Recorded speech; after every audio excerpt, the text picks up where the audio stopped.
This is Athletes as Educators with former pro basketball player, championship winning coach, and author Angela R. Lewis. Angie Lewis interviews current and former athletes who are passionate about sharing the lessons they've learned and the experiences that have shaped their lives. A resource for parents, a guide for student athletes, a source for current and former athletes, keys to transition off the court. Welcome to the Athletes as Educators podcast with Angela R. Lewis. Welcome to this episode of Athletes as Educators. I'm your host, Angie Lewis. So excited about our guest today. We have Ty Evans. Ty played basketball at Wisconsin-Whitewater. Ty played professionally overseas, coached college ball for 15 years, one season overseas, and was my coach in college at St. Louis University. Ty, thank you so much for joining me today. Anything for you. Anything for you. You know that. I know. We've had so many conversations over the years, and I'm just so excited that people can hear from one of my mentors, big brothers. I mean, the woman I am today is directly reflected from what I've learned from you. And so today I just want us to talk about the college recruiting process, talk about your background and your love for the game. Okay, sounds good. Let's shoot. So when did you start playing ball and why? And what has this game meant to you? I started playing when I was 5 years old. I don't know if I should say this in public, but I got signed up to play at the Boys and Girls Club when I was 5, when you have to be 6 years old to play. But my mama needed for me to be doing something constructive, so they signed me up a year early. Nevertheless, I loved it because I just loved being competitive when I was younger. I loved basketball, and basketball was fun for me, and that's why I started playing. That was the only reason why I started playing. It was fun. It was something that I could interact with other people. I wasn't as competitive then, but I always remember winning, so I guess I was, even though I say I wasn't. Right.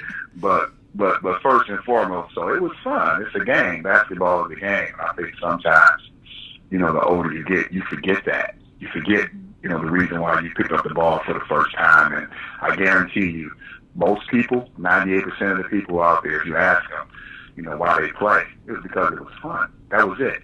And that's why I started playing, because it was just something that I gravitated towards, and it was fun for me. And that's why I started playing. So. Mm-hmm.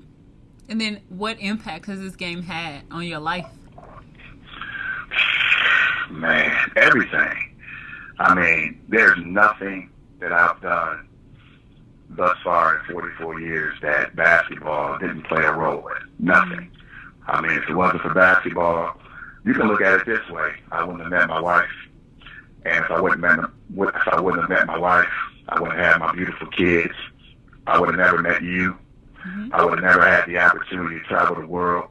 I mean, where I'm from in Wisconsin, there's a town of about 35,000 people, and pretty much the majority of the people that I grew up with, they're still there. And they're still there because they don't know that anything else exists. And if I didn't have basketball, I would be the exact same person.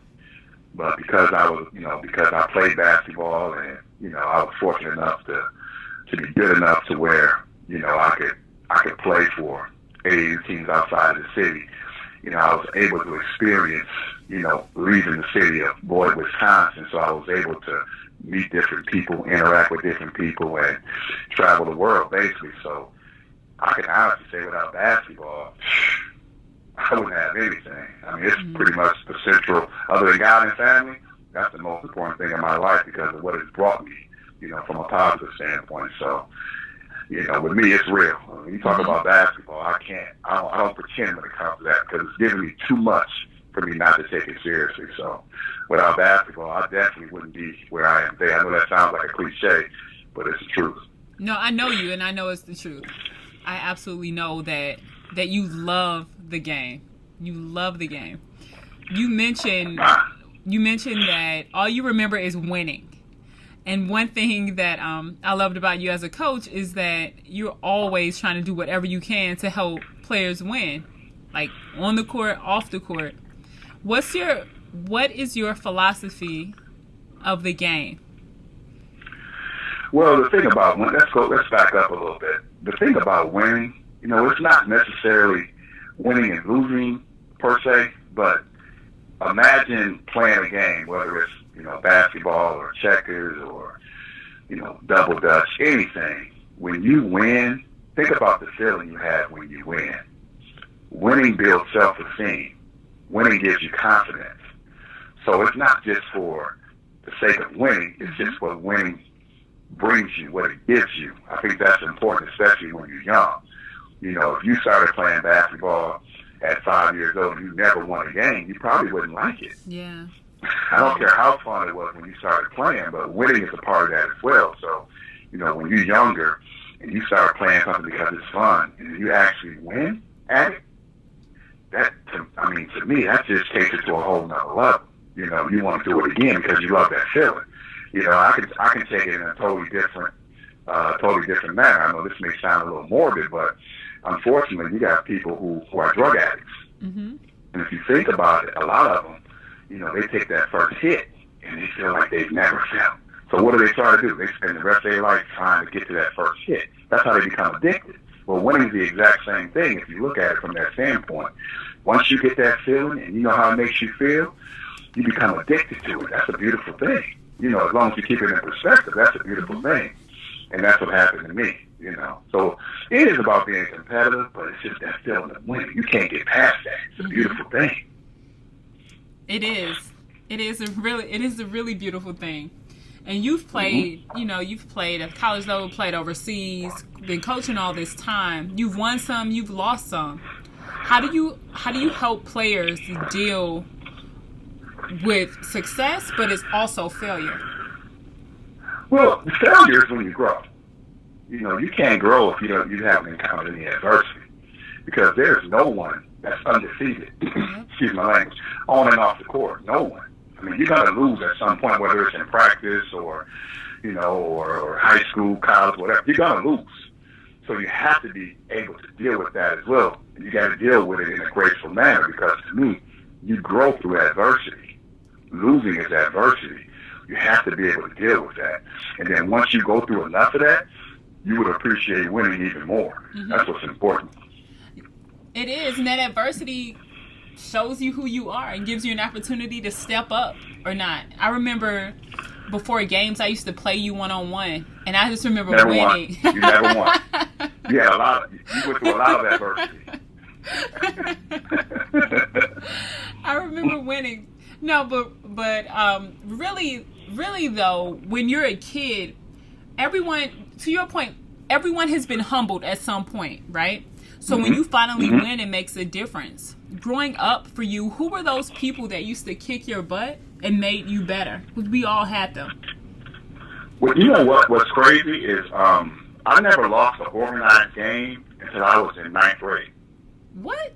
Not one. Yes, not one. I don't even know if you knew this. Like I never lost an organized game from age 5 to 14. So I never knew what it was like. I never lost in an organized game. See, that's the key. Because I'm about to answer your question here in a second. But you have to understand where I come from to understand what I'm about to tell you. So basically for 9 years, I never lost. A game where it mattered, I never lost. Right? Wow. But when I wasn't playing organized ball, I always played with guys that were older than me. My dad was 18 years older than me, so he was still young. So when I was 18, he was 36, he was still playing. So I grew up playing with grown men. Guess what? When I wasn't playing organized ball, I never won. So I had the best of both worlds. I was playing with guys that were older, more mature, but they taught me humility, because I never won playing against them. So guess what? But I took those experiences. So when I was playing against guys my own age growing up, I never lost. So I had kind of the best of both worlds. And I never thought about this literally until like about 5 or 6 years ago. Mm-hmm.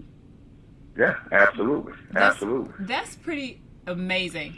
And the fact that you play with guys older than you and were humbled consistently gave you that fire to go out and want to kill other people, like put in the work against other people. I think oftentimes today, and bringing it to today, a lot of times kids aren't playing against people older than them, and they're not going to the parks and just getting beat up on and having the park. Yeah. People still go to the parks? I don't think, not like we used to. Definitely not like Nah, we that's like an endangered species. used to. And so, how has that changed the game? How have players changed over the years because of this lack of being humbled as much? Well, in my estimation, it's all about winning. And I'm just sitting here telling you winning is important. Yeah. But I'm also telling you that losing builds humility and it builds character. I think right now the focus is on winning so much that people don't know, young players don't know how to handle adversity. If you look at the whole AAU thing, think about it. You play 3 or 4 games in a day. If you lose the first game, how bad does it hurt you? Because you're in 2-3 hours. Yep. There's no pickup basketball anymore when you go to the park and you play a game and you lose, you got to sit out 2 hours. So guess what? If you know you got to sit out 2 hours, you're going to do everything within your power to not lose because you may not get on the floor again. Absolutely. That's adversity. You don't have that anymore because no one plays pickup, or this organized pickup, or you got the coach telling you, well, you don't want to play that. You don't want to play unorganized basketball. It's not good for you. Everything that I've learned that has mattered to me, I learned playing against guys that were 10, 12 years older than me in an unorganized fashion. I've only had 3 coaches that ever taught me anything. My best coaches were the guys who basically I played against in the park or in a rec league when I was probably the youngest guy out there, but they took it upon themselves to help me because they didn't want me to make the same mistakes they did. They saw something in me at that age that I didn't see in myself. You don't get that anymore. Now you got kids with trainers at 7, 8 years old. Kids playing AAU ball from 3, 4, 3rd, 4th, 5th grade, and they can tell you the AAU record, but can't tell you the high school record. Exactly. Think about that. We were 41-4 in the AAU. That that really matters. Are you kidding me? 45. But you can't tell me your high school record. It's unbelievable. It is, and That's the problem. it's changed a lot. Similarly, my big brothers were my trainers unofficially, who didn't get paid. They kicked my butt in the backyard, and that's how you got better. And some trainers are good, which is fine, but also there has to be this desire to want to win and want to get better, that it doesn't matter if you have a trainer or not, you're still going to put in that work. Right. And don't get me wrong, I'm not disrespecting trainers, overall. There's some good ones out there. I'm not saying it's bad overall, but when you don't just play, you have to play. You have to be faced with some adversity. When you haven't done that, you don't know how to lose. I'm going to tell you what happens now. What happens is because, parents are enabling kids. They got trainers at 8 years old. They're playing in leagues where if they don't get the ball the first 2 games, the parent moves them to another team. If they're playing AAU ball, if the team is not playing or they're not winning, they move to another team. So now by the time they get in 11th grade, you got a kid that's played for 4 different AAU teams, 2 high schools, and they have 3 different trainers. So guess what happens when they get to college? They transfer after their freshman year because you know why? Not used to having adversity, and when they've had it in the past, you know what they do? They run. They switch up. That's the problem. That's it. And then it's always somebody else's fault. Where I grew up, you go to the park, you lose, you don't play again. Guess what? You don't get a chance. You don't get a chance to get picked up on the next team to play. You gotta wait 2 hours if you play again that day. But you know what that teaches you? Next time I'm on that floor, I'm gonna do whatever it takes not to come off because I know if I come off, I might not get on there again. That mentality right there helped me more than any basketball camp or pin guy I ever went to. And part of the beauty of playing in that way was that someone had to pick you up because they felt you were going to be valuable.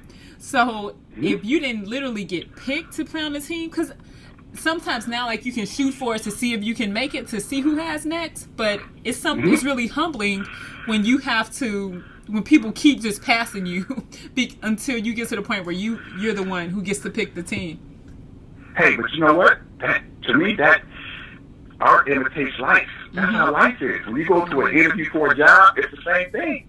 You have your interview on Tuesday. They have someone else coming on Wednesday. They have someone else coming on Thursday. And you might not get picked. But guess what? If you don't get picked, are you going to not try for another job? Exactly. What are you going to do? Yeah. But what happens now is they don't try for another job. They're so busy blaming the person that didn't pick them. They're not looking in the mirror and saying, okay, what can I do so that this never happens again? And that's what we're missing. Yeah. Instead of that, now you know what we do? We change AAU teams. We get a different trainer because we didn't play as much as Dad wanted me to the last game. So at some point, the person in the mirror has to be the one that's being held accountable. But you don't get that anymore. That's the problem.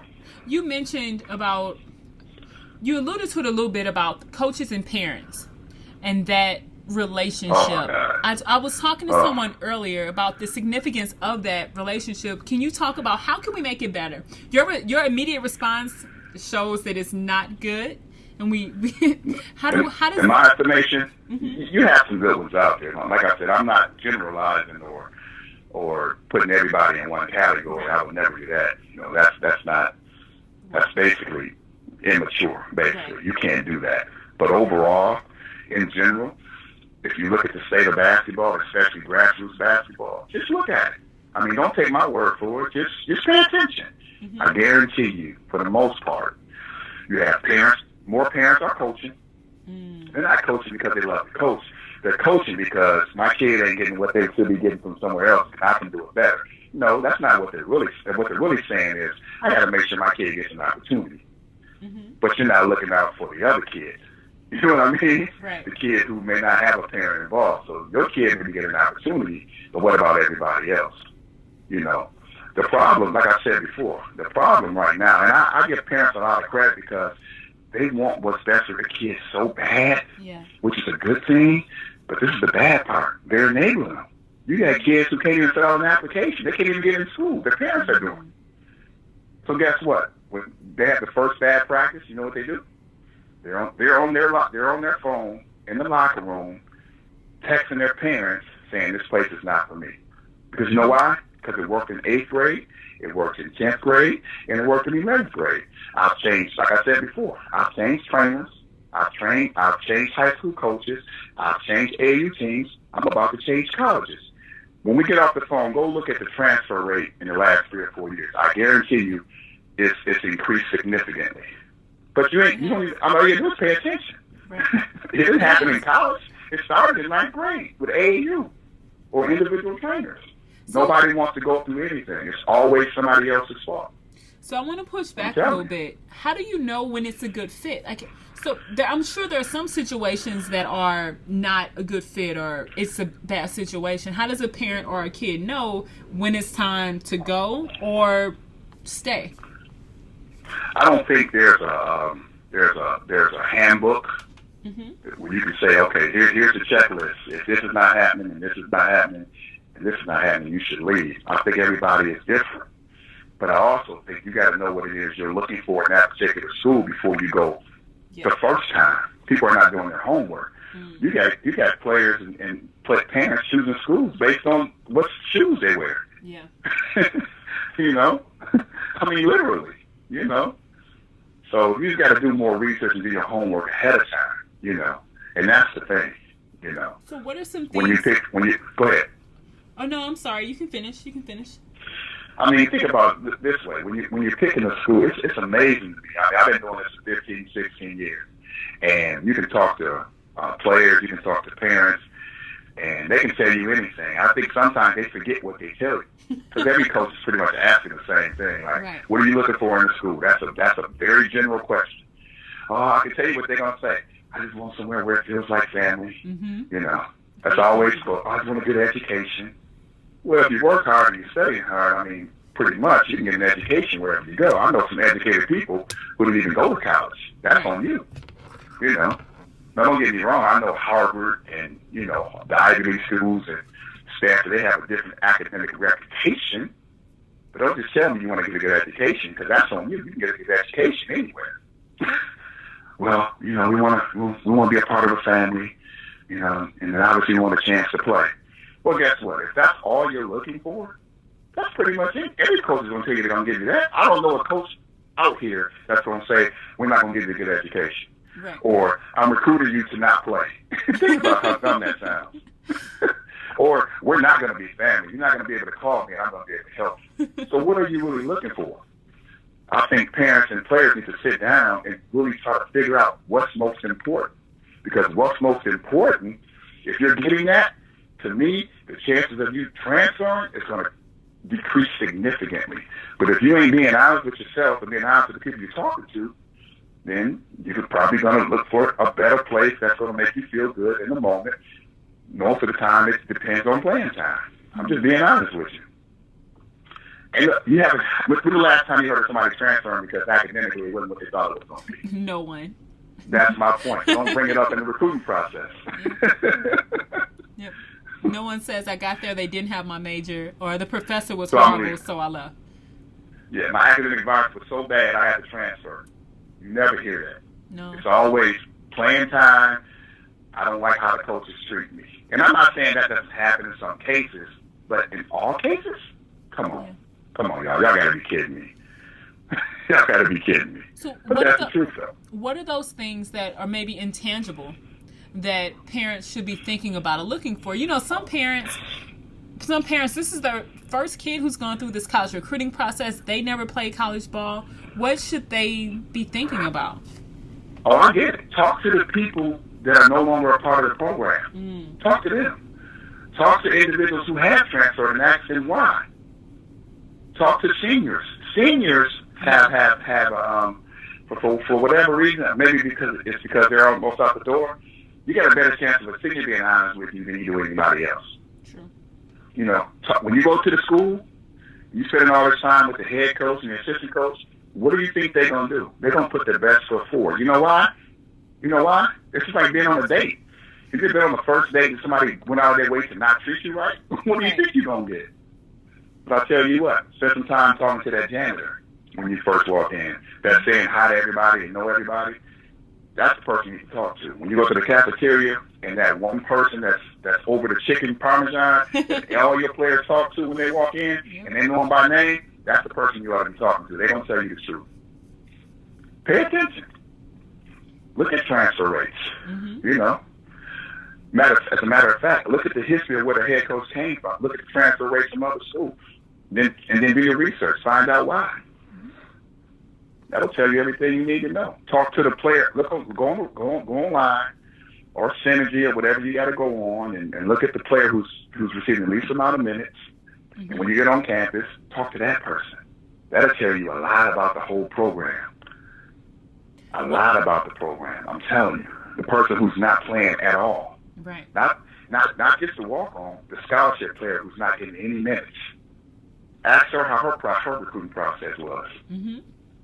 That'll tell you a lot more than them showing you how you can fit in and be a star the next 3 or 4 years and help you go overseas or to the WNBA. Try that. You gotta pay attention. The conversation is really rare. You know, it doesn't happen. These are not things that are talked about often or who you should speak with at the university. And I know that's going to be really helpful for a lot of parents. You mentioned go online and look at some of the players who've transferred and do some research. It seems as if parents are inundated with information and finding good sources are difficult. How does a parent sift through all of the information that's out there around what they should know and what they should do and actually be able to help their kid in a non-enabling way? Well, the first thing they got to do is figure out amongst themselves what's important to them. Okay. What's really important. If you don't know what's really important to you, then you don't know what questions to ask. That's key. You know what I mean? If you know you're the type of parent where your child is the type of child where they're introverted and they need to be close to home, not to come home, but they just have to feel like if something happened, mom can come, dad can come, or they can get home. If you're that kind of kid and you're talking to a school that's 10 hours away, why? Right. It's a waste of time. You know what I mean? Right. If you know you're an engineering major, that's what you want to do, and the school doesn't have engineering, and that's very important to you, why are you still talking to them? It's a waste of time. A lot of people waste time. True. Waste time. If you know, for whatever reason, I'm not saying this is right or wrong, you want a female coach because you want a role model, and that's what you want, no matter what. And you can explain to me and communicate exactly why you want it. That's very important to you. Then why are you talking to me? You know I'm a guy. Why? I'm not going to turn into Taisha. You know what I mean? But guess what? If I want your child bad enough, not saying this is me per se, but somebody else, they might pretend like, well, shoot, I can be Taisha if that's what you need me to be. You don't want that. You know it's an imposter, but guess what? If your child goes there, then they're going to do whatever it takes to keep your child there, not to keep your child happy. There's a difference. There is. There's a difference. There's a difference. There's a big difference. One of the lifeline, obviously, of college coaching is the recruiting process, right? You have to recruit. You absolutely have to recruit and get players. What are some ways that players can communicate best with coaches?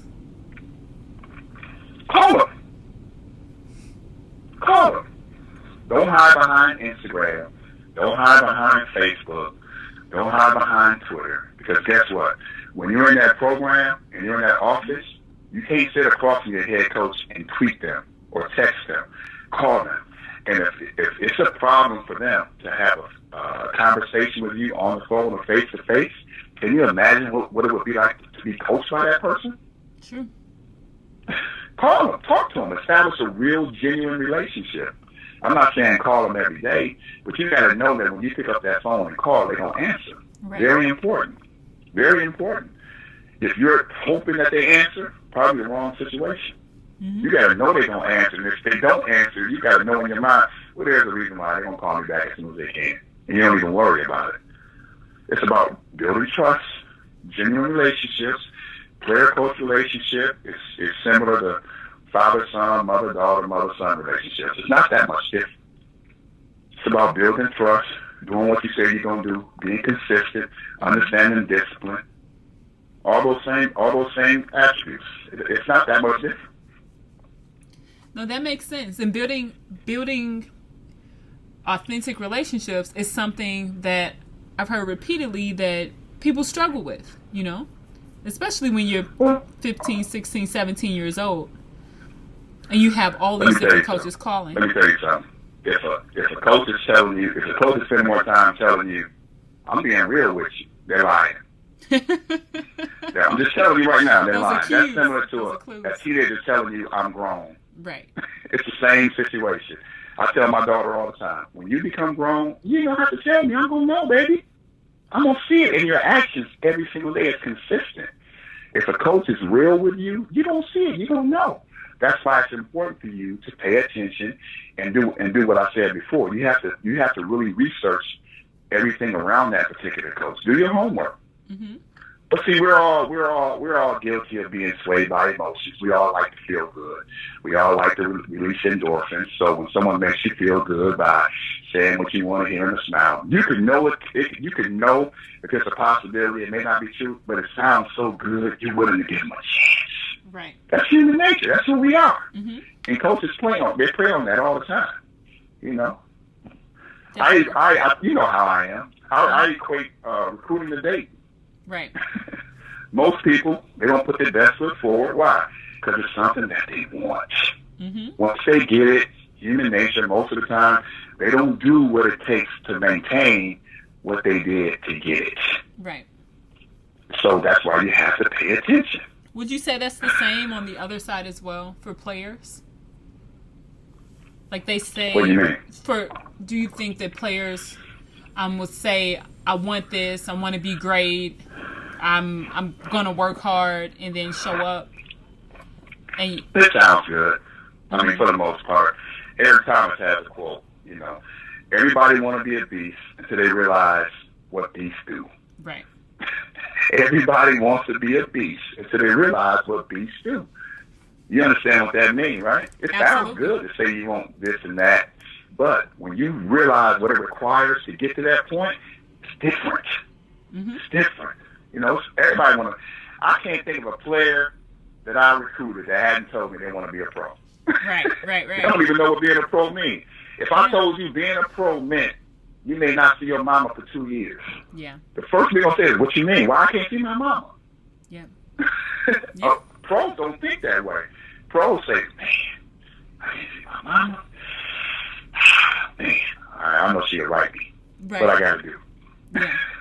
Being a pro means you may lose your best friend because they may not understand your struggle. They may not understand your work ethic. Yeah. Being a best friend means you may lose your boyfriend or your girlfriend. Being a pro, I'm sorry. You may lose your boyfriend or girlfriend. You may be alone. Greatness is lonely.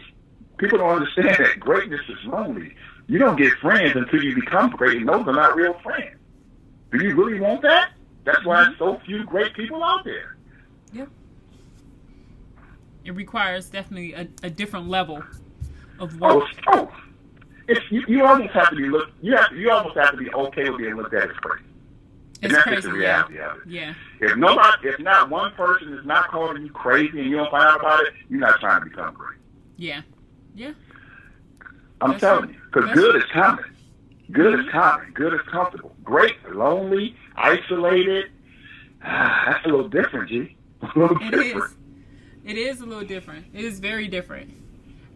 I think it's important, though, that players, when they're going through this process and when you're on campuses, that you get challenged to do what you say you want and challenged to be who you say you want to be. Well, and you're right. And the problem with that is, then that means you need to go to a program where they're trying to become great, too. Because if they're not trying to become great, how are they going to make you become great? Right. They don't know. There's a lot of good coaches, high school, AAU, elementary, middle, college, pro. But I don't know how many are truly trying to become great. Mm-hmm. That's different. When all you care about is the game. You love the game so much that it hurts you when you watch the game and it's not being played the way you see it in your mind. That's different. It's different when you're watching the game and when you were a former player and it just pains you to see somebody cheating the game the way you did and all you're trying to do is help them not make the same mistakes you made. It's painful to watch somebody coaching for money when you know that if they cut those salaries in half the coaches wouldn't be involved. That's different. But guess what? That's normal. It is. You give people $1 million, they'll learn to like something. Absolutely. That don't mean they're going to be great. Right. That's different. Eventually, it's going to tell off on them. They'll have money, but they won't have fulfillment. That's different. It's different. Yeah, it is. What I'm doing, I'll do this. Don't tell nobody, but I'll do this. Yeah, you know me. I know. I know. I'll go get a job. I don't care where it is, and do this on the side, the exact same way with the exact same intensity, because I love what I do because it's different for me. Yeah. But I can't speak for everybody else. No, it's fair. You know, I'm really thankful that that I was able to have you as a coach because you brought this different level of love for the game, and for life and for people. So what you gave us as players was beyond basketball. And ball was a part of it because it was like, you used to be a teacher. So it makes sense that you are a good teacher. Exactly. And I don't mean to cut you off, but you know me, G. I tell you this all the time. It's just a vehicle at the end of the day. You know, one of my favorite phrases is your brain lasts longer than your jump shot. Yep.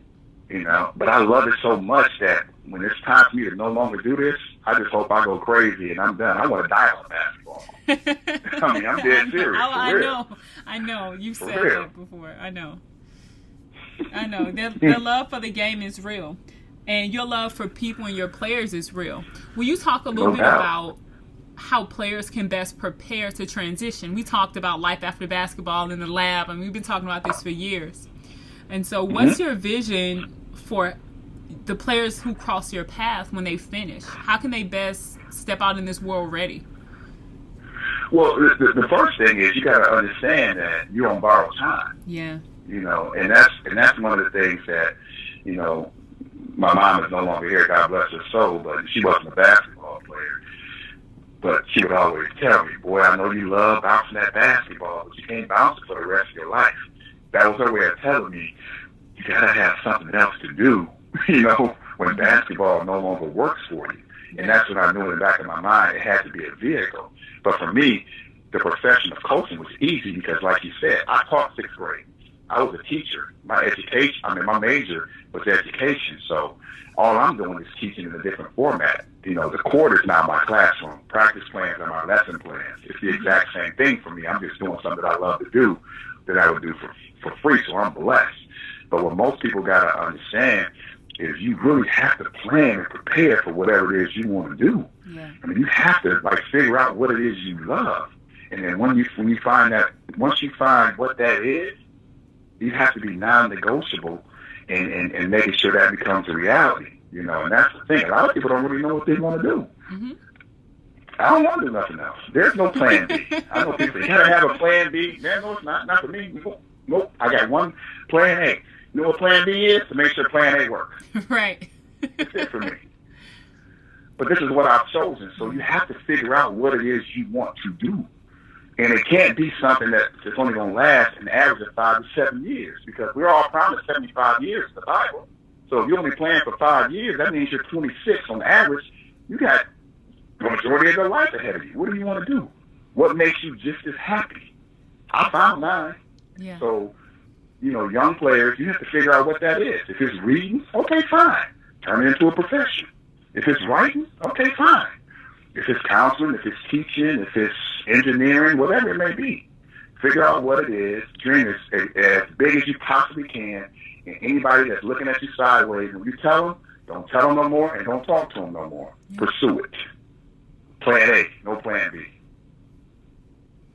Yeah, I think one of the things that a lot of players struggle with is lack of exposure to what's possible. So with a lot of the women that I've interviewed and people that I've interviewed, they'll say, well, I didn't even know that, this or that was possible. And so having the space to explore while you're still in college, different career fields, and being willing to step out of your comfort zone and talk to the people within the athletic department to learn about their professions and backgrounds.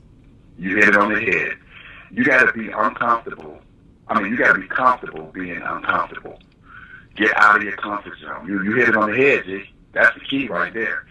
Step out. Talk to different people that's maybe, not coaches or, whatever it may be. A lot of people are afraid to tell you what they really want to do because they think you're going to make fun of them. That's the problem. That's how shallow-minded most people are. That's why I said dream big, be as unrealistic and as impossible as you can. Because if you can accomplish that, that's what's going to that's what's going to give you the best chance of being fulfilled and ultimately being successful. Where it may be. Absolutely. I can't tell you how many players that I've talked to. I had a player a few years ago. I was asking, I said, what do you want to do when you get out of here? I don't know, Coach. I don't know. I'm like, come on, girl, really? And she looked at me. She smiled. Well, I kind of know what I want to do. I said, what is it? You're going to laugh at me. I said, I'm going to laugh at you if you don't tell me what you want to do. Right. Now, I'm not going to laugh at you. Well, I love shoes. I just want to run Foot Locker. I said, beautiful. Do it. She looked at me like, really? I said, why not? You love shoes. I can't think of a better person to buy shoes from than you. Why not? Do it. If you don't care about money, you can be the best shoe salesman in the world. If you want to own Foot Locker, you can do that too. Why not do it? To this day, she called me. I can't believe you were supportive, but I'm doing what I love to do, and I'm happy. That's what you got to do. Don't listen to people. People are telling you what they think you should do. They're giving you their version of your dream. You can't subscribe to that. Because I guarantee you half those people are unhappy. Because they're doing what they think they should do as opposed to what they want to do. I promise you. They could be. I know millionaires who are unhappy. Seriously. Yeah. Don't mean anything. You're right. You're right. And the beauty of you as a coach and as a person is you have always been willing to be affirming. In addition to being honest and critical, but affirming always. And the players who've crossed your path, that is something that we all take with us. So it didn't matter if it was the player who played 40 minutes a game or if it was the player that didn't play at all. Like, you treated us all the same. And that is something that players never forget. I got an interesting perspective, though. I don't even know if I ever told you this. A lot of people don't know this. Well, they pay attention, they would, but a lot of people don't know this. My perspective is so unique and so different. I'm going to explain to you why. Growing up, from age 5 through my freshman year in college, I was always the best player on my team. Always. Always. the best player. Not one of the best, the best. Freshman year in college, I was playing behind a guy who got drafted to play for the Houston Rockets, right? My freshman year. Okay. Out of all the scholarship players, I got the least amount of minutes. So technically, I could have been considered the worst player on the team. So I saw the difference between how I was treated when I was considered the best versus how I was treated when they basically felt like I couldn't help them at that particular time. Mm-hmm. It was obvious because I was in both. I went from one end of the spectrum to the other end in a matter of 3 or 4 months. Okay. And at that particular age, I didn't understand. I'm like, why? My self-esteem was shot. I mean, I felt like I couldn't play. I felt like I couldn't even catch a pass because I wasn't playing. And I had no coach bring me in and say, hey, look, you're playing behind a future pro, Ty. Mm-hmm. Take your time. It's going to be okay. I had nobody tell me that, so I didn't know. But I remembered those lessons, so when I got older, I was like, wow, now that I'm coaching, I can relate to everybody. You know why? Because I've been everybody. You can't tell me what it feels like to be the best player and I don't know about it. You can't tell me what it feels like to be considered the worst player and I don't know about it. So as a coach, I can talk to the first player or the 15th player or the 12th. Doesn't matter because I've been in both places. And my thing is, I've always told myself, if I was ever blessed to be, a coach and do what it is I want to do, I would always be the coach I wish I had. Mm. So this is easy for me. Easy. That makes sense. I'm not saying I don't make mistakes now, but my heart is pure. It's easy. Absolutely. Yeah, I didn't know that. Right. Mm-hmm. So that makes sense for sure. Absolutely. Yeah. So I have an affinity for what the best player is going through and for what the player who's not getting no minutes is going through. I'm sensitive to both because I've been both. I understand what it feels like. Yeah. When you think about your coaching career thus far and your continued coaching career, what do you want your legacy to be? That's a great question. When I'm dead and gone and, you're always more important when you're no longer here. I hate that, but it's the truth. I was listening to Beyonce's mom yesterday, and she made a comment, where my grandmother and my mom used to say it too. You need to give people their flowers while they can still smell them. Yeah. It's the same thing, but it doesn't happen. They wait till you're gone and they tell everybody else how great you are. But my thing is, I just want people to say, you know what? Man, that dude right there, Coach Shy, man, he never changed.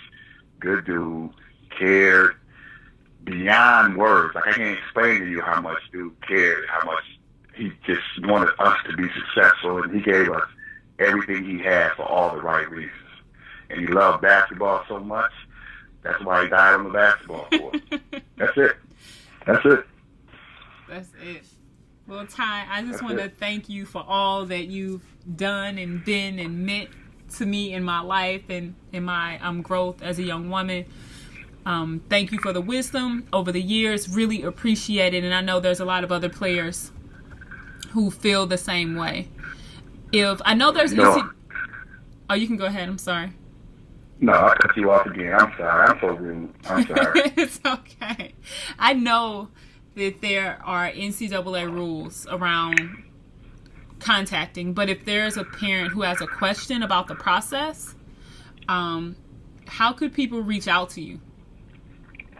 You got all the information. I can't believe you just asked me that. I know. Well, some people give Twitter